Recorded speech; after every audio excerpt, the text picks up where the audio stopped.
So if you can match up that hunger, that drive that pushes you forward, but then have the wisdom and always learn from old money, then that will be your secret to not only making a lot of money, but making sure that you don't lose it once you get it. The next success secret, and this may be a little controversial, is that you are not going to change the world, but you can make it slightly better. I'm so sick and tired of these people who are like, I'm gonna change the world.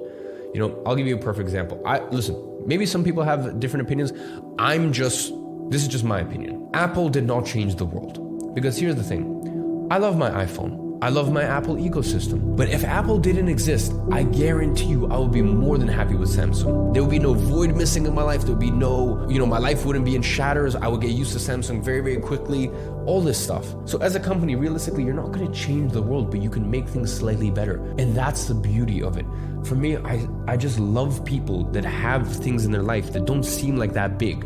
For example, a lot of these Japanese sushi chefs, you're not changing anyone's life by sourcing the right tuna on the right day and spending 60 years or 40 years in apprenticeship and learning and practicing how to make the right sticky rice and how to sharpen your knife in the right way and how to cut the fish at the right angle.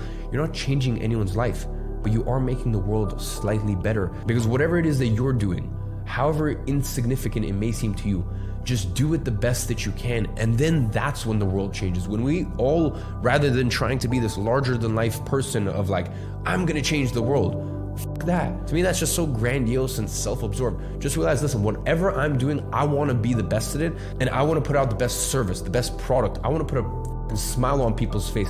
I don't care if I'm a waiter. I wanna be the best waiter out there. And you're not gonna change the world by doing that, but you'll make the world a better place. And if we all do that, that's how we change the world.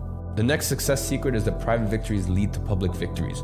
And you need to understand this. You need to understand that when you see someone who gets on their jet or they drive their Rolls Royce or whatever it is, there were so many private victories that went into it. Just understand, the bigger the public victory, the more private victories that went into it. For someone to go out there and buy a Gucci or Balenciaga hoodie, they probably didn't need to have that many private victories. They probably didn't need to have that many years of just sacrificing, putting your head down, discipline, doing things that you don't want to do because you have to do it. It really didn't take that many private victories to create that public victory. But for someone to buy a $60 million jet, you bet your ass there was so many private victories that you will never comprehend, you will never understand. You bet your ass that when a boxer wins a boxing match at the highest level, that's cool.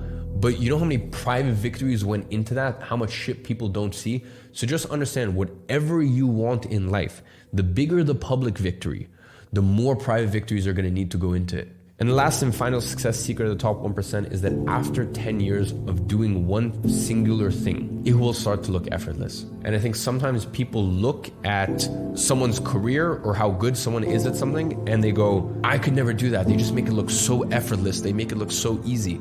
Of course, when you work that hard, it starts to look easy. It starts to look elegant. And you really start to have that effect after 10 years onwards.